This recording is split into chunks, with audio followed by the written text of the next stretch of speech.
जय सिया राम, जय सिया राम, जय सिया राम। भक्तजनों, आगे की कथा को बढ़ाते हुए बताते हैं कि अहि रावण के मरने के बाद रावण बहुत परेशान हुआ। मंदोदरी समझा रही है और फिर रावण कहता है, स्त्री के वचन सुनकर उसको और क्रोध बढ़ गया और अत्यंत धैर्य धरकर उठ बैठा। उस समय एक मंत्री आया। रावण ने आदर करके उसे बिठाया। उस मंत्री का नाम सिंदूरनाद था। वह बड़ा बलवान, वृद्ध, परम ज्ञानी और चतुर था। वह सदैव विभीषण के साथ रहता था और रावण की सभा में कभी नहीं गया था। वह अच्छा अवसर जानकर रावण को समझाकर नीति कहने लगा। रावण को ज्ञान कथा अच्छी न लगी और वह बहलाकर दूसरी बात कहने लगा उसको। हे देवशत्रु, मन में गलानी क्यों मानते हो? अभी अक्षय आदि पुत्रों से दुगने बलवान पुत्र बाकी हैं। मंत्री का वचन सुनकर रावण बोला, अब हमारे कुल में कौन से ऐसे योद्धा शेष है? मंत्री बोला, अपने मन में विचार करो। तुम्हारा पुत्र नारांतक है, जो अभुक्त घड़ी में उत्पन्न हुआ था, जिसे तुमने भाग दिया था, वह भरा नहीं है। उसके ऊपर शिव जी की कुछ कृपा हुई। वह बहिवालुपुर में राज्य करता है। वहाँ 72 करोड़ एक ही प्रभाव के हैं। राजा प्रजा के में कुछ भेद नहीं है। और रावण ने उसके वचन सुनकर अति प्रसन्न होकर धूमकेतु दूत को अपने पास बुलाया और आदरपूर्वक समझाकर भेजा, नारांतक की उत्पत्ति कैसे हुई, बिहबालपुर में कैसे गया, यह संवाद अत्यंत ही पवित्र और सुंदर है। हे गरुड़ जी, इसे चित्त स्थिर करके सुनिए। वे सब दुष्ट 72 करोड़ लंका में एक साथ पैदा हुए। यह सुनकर रावण बड़ा प्रसन्न हुआ और अपने गुरु शुक्राचार्य को बुलाकर चरणों में शीश नवाकर लगन मुहूर्त पूछा। तब शुक्राचार्य ने जी कहा, आज सब बालक मूल नक्षत्र में हुए हैं। हे रावण, मैं तुमसे सत्य कहता हूँ, जितने बालक आज तुम्हारे नगर में उत्पन्न हुए हैं, वे सभी बालक अपने अपने पिता के नाशक हैं। हे देवपुत्र, हे देवशत्रु, सुनो, उनका मुख देखते ही, घर में रखते ही धन सहित विनाश हो जाएगा, फिर उभरने की कोई आशा नहीं। तब रावण ने कहा, सब लोग यह काम शीघ्र करो कि सब बालकों को बटोर लाओ और उनके रखने से अत्यंत हानि होगी। रावण की आज्ञा पाकर सेवक तुरंत उनके चरणों में शीश नवाकर दौड़े। रावण की आज्ञा सारे नगर में फैला दी और कहा, हे नगर के पुरुष और स्त्रियों, सुनो, आज अभुक्त मूल में सब बालक हुए हैं और इन सब कुलनाशकों को समुद्र में डाल दो। होनहार वंश सबने बालकों को एक ही जगह मधुमक्खियों की तरह डाल दिया। वे सब पाप के मूल वट वृक्ष के पत्तों से चिपटकर दूध पीते रहे। 7 वर्ष तक दूध पीकर वे दुष्ट निशाचरों के बालक पुष्ट हो गए। फिर वे सब वहाँ गए जहाँ गंगा जी का संगम था। वहाँ एक अत्यंत सुहावना शिव जी का मंदिर था। सबने उसे देखकर प्रसन्न होकर सिर नवाया। वे अपनी उत्पत्ति नहीं जानते थे और मन में विचार करते हैं कि वे उनके पास गए जिनका रविवार से 6वां वार विदित है, अथवा शुक्राचार्य के पास गए। दैत्यों के गुरु ने अपने शिष्यों को पहचान लिया और प्रणाम करके उनको आशीर्वाद दिया। शुक्राचार्य ने अपना नाम कहकर सबको समझाया। उन्होंने कुल गुरु ज्ञान सुंदर विनती की। उन्होंने सिर नवाकर अपनी उत्पत्ति पूछी तो शुक्राचार्य ने सब कह सुनाए। वे अपना वृत्तांत सुन लज्जित हो गए। उनकी चेष्टा देखकर शुक्राचार्य ने उनका सम्मान किया। उनको संतोषित करके गुरु ने मंत्र दिया। शिक्षा पाकर वे चले गए। सबने संदेह त्याग कर ज्ञान प्राप्त किया और तब ब्रह्मा जी के प्रेमी हुए। वे एक आसन से निराधार बैठे रहे। इस भांति 1000 वर्ष तप किया। फिर केवल श्वास धारण करके बिना भोजन के 1000 वर्ष तक उदरमुख से खड़े रहे। एक पैर पृथ्वी पर रखे, अन्य सभी अंग आधार सहित सभी शरीर से पुष्ट और मन में प्रसन्न है। उन्हें सौपन में भी भूख व प्यास नहीं है। उनके तप को अत्यंत उग्र विचार कर ब्रह्मा जी ने मन में सकुचाते हुए उनके निकट गए और हंस पर चढ़े कमंडल हाथ में लिए। चारों माथों पर पवित्र श्वेत मुकुट धारण किए हैं। ब्रह्मा जी के 4 मुख, सुंदर 8 आंखें, चारों मस्तक पर भस्म के श्वेत टीके हैं। जगत के निवास स्थान प्रभु की क्या उपमा दी जाए। तब दया निधान यह बोले, जो सबके मन में भावे वह वर मांगो। यह सुनकर सबने ब्रह्मा जी के चरणों में सिर नवाया और बोले, हे नाथ, हम सब वरदान चाहते हैं कि हमें कोई संग्राम में न जीत सके। ब्रह्मा जी ने विचार कर कहा, ऐसा ही होगा, किसी के हाथ से तुम्हारी मृत्यु नहीं होगी, केवल सुग्रीव के पुत्र से कभी मत लड़ना, वह तुम्हारा गुरु भाई है, यदि उसे युद्ध करोगे तो मारे जाओगे, मेरा वचन सत्य है। एक नारंतक की यह वरदान देकर कृपया निधान ब्रह्मा जी ने कहा कि यह वरदान नारंतक को दिया है, अन्य तो जो हृदय में धारण धर रहे हैं उनसे ब्रह्मा जी ने कहा कि वर मांगो। सुनकर वे सब आनंदित हुए। ब्रह्मा जी की वाणी सुनकर सबने यही कहा कि हे स्वामी, आप अंतर्यामी है, एक यह वर दीजिए कि देवासुर संग्राम में हमारी विजयी हो, आपसे यह वर मांगते हैं। ऐसा कहकर वे राक्षस सिर नवाकर खड़े रह गए। ब्रह्मा जी ने समझाकर उनसे कहा, वानर और भालू दो जातियों को छोड़कर तुम सबसे अजित रहोगे। इस प्रकार सबको वरदान देकर सुजान ब्रह्मा जी ब्रह्मलोक को चले गए। तब शिव जी की कृपा से नारंतक ने आकाश में शीघ्र ही नगर को बसाया। एक ही स्थान पर 72 करोड़ सोने के तथा मणि जड़ित घर बने हुए चारों ओर शोभा दे रहे हैं। भगवान की इच्छा से उस समय वहाँ दधिबल नामक वानर आया और बिहवालपुर को देखकर मोहित होकर कुछ दिन वहाँ रहा। हे मुनिराज सुनिए, होनहारवश वह वानर राक्षसों के साथ 1 वर्ष तक पड़ता रहा। एक बार गुरु के क्रोध से कहा कि रे मूर्ख, तू अपने गुरु भाई को मारने वाला होगा। उसे देखकर मुनि ने आशीर्वाद देकर पूछा, दधिबल इस समय किस काम से कहाँ गए हैं। तब दधिबल ने मुनि को नारंतकपुर का ऐश्वर्य सुनाया। राक्षस की अधिक संपत्ति सुनकर नारद जी हृदय में विचारने लगे। एक क्षण विचार कर मुनि ने बारंबार भगवान का स्मरण किया और दधिबल से नाराज बोले, हे तात, मन लगाकर सुनो, जो शरीर पाकर भगवान के भक्त नहीं हुए उनके जन्म जगत में वृथा हो गए। हे तात, यह विचार कर राम जी को भजो। मुनि की बात सुनकर दधिबल को ज्ञान उत्पन्न हुआ।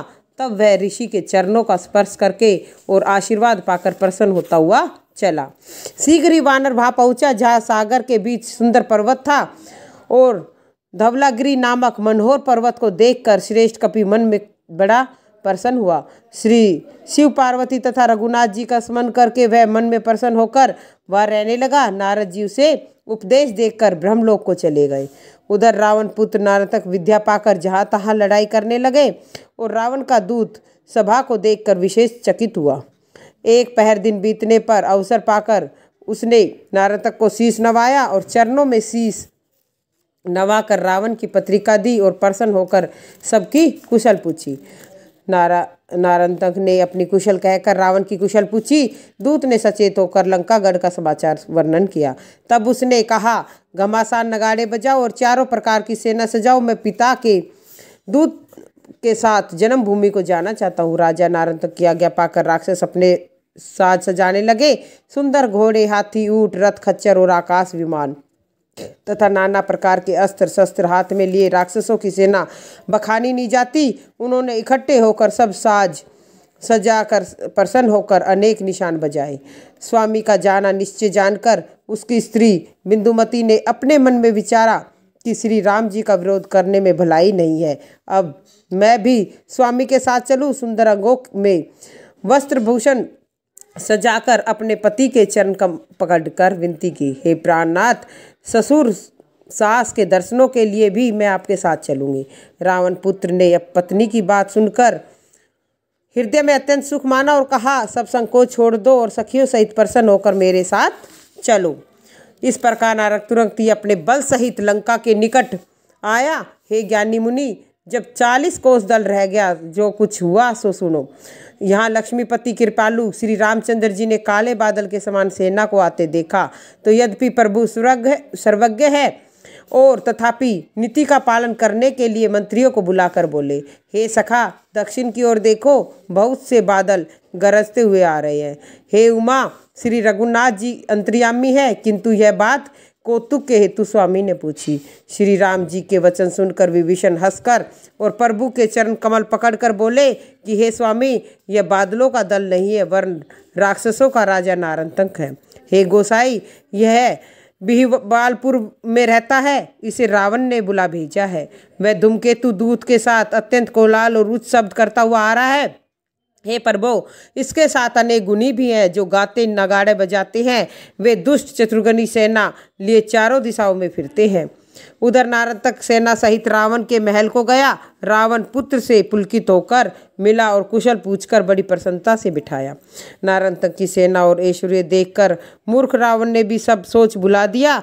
जिस प्रकार से जगजननी जानकी को वह हर लाया था, वह वृत्तांत आरंभ से सुनाया। और कुंभकर्ण, मेघनाथ और अहिरावण का वध कहते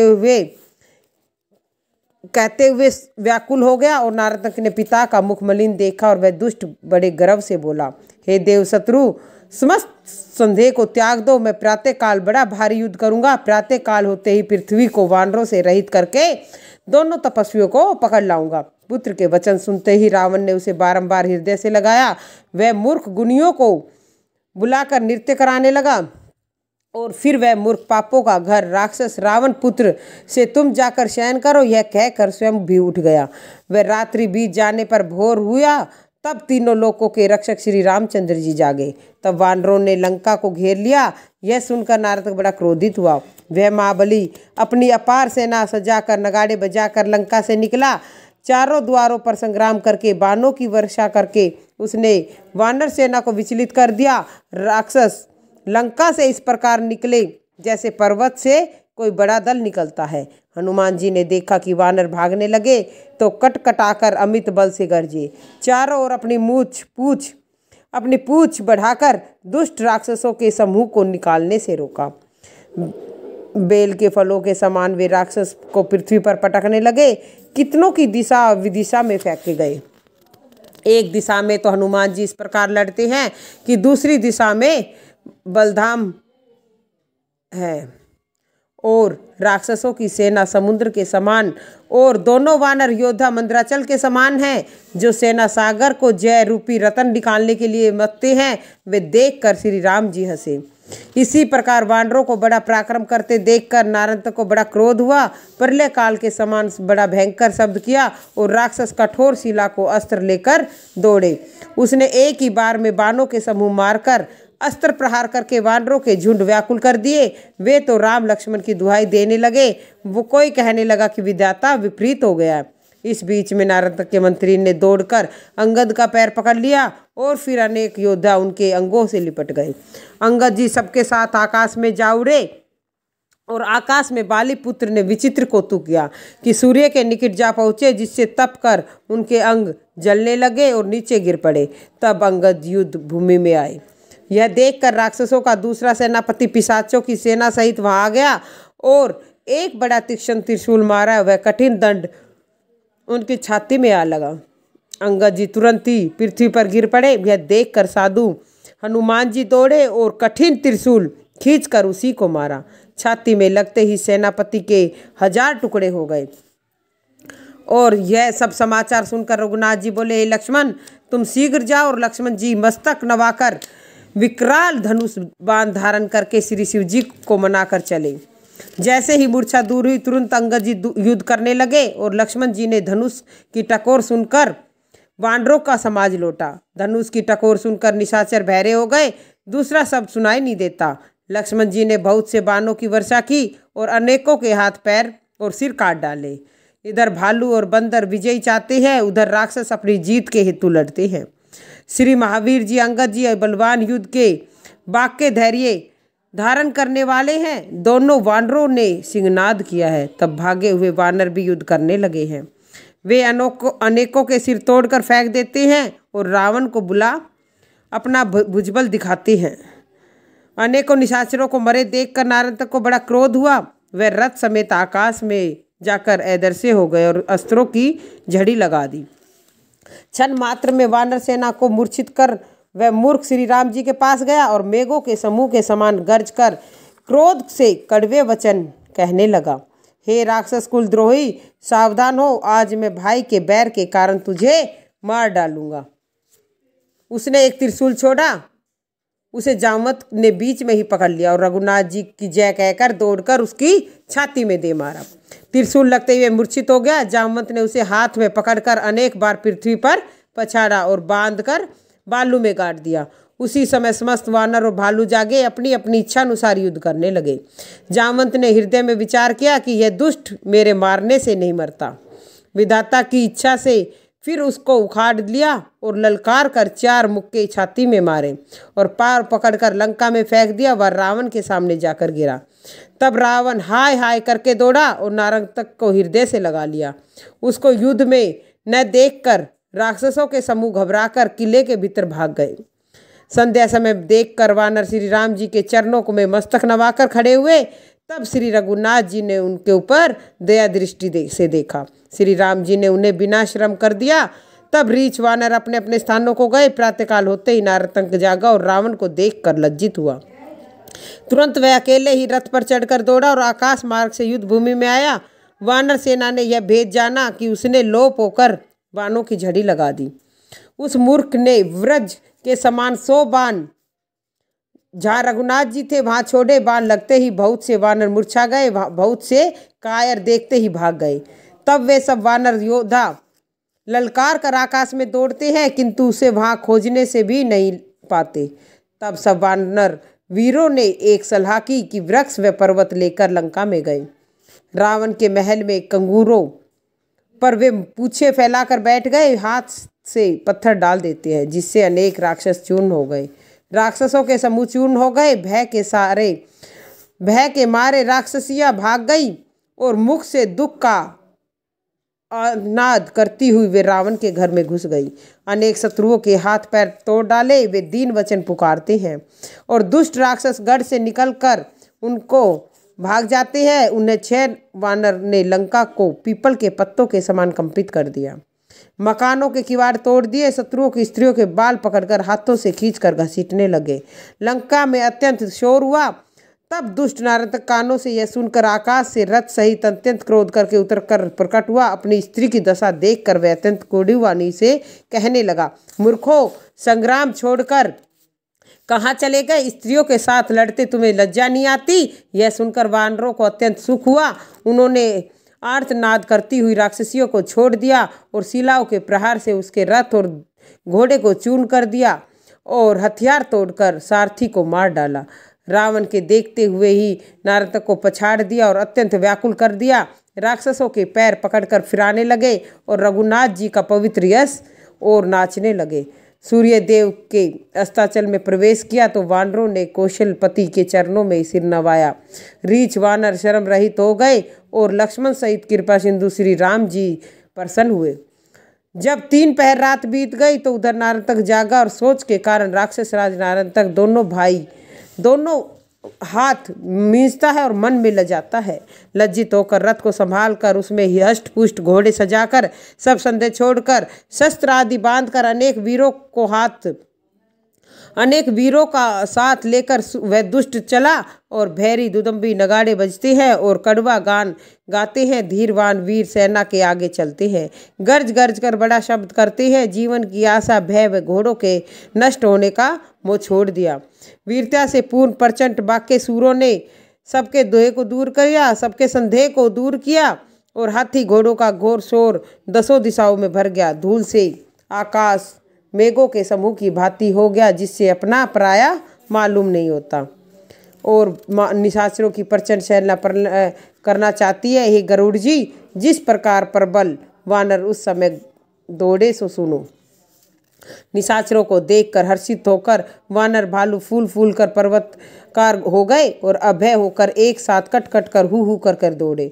उन्होंने अनेक वृक्ष पहाड़ पर्वतों के शिखरों को उखाड़ लिया। तब निशाचरों के झुंडों के रुंड हो गए और सिर फूटने लगे।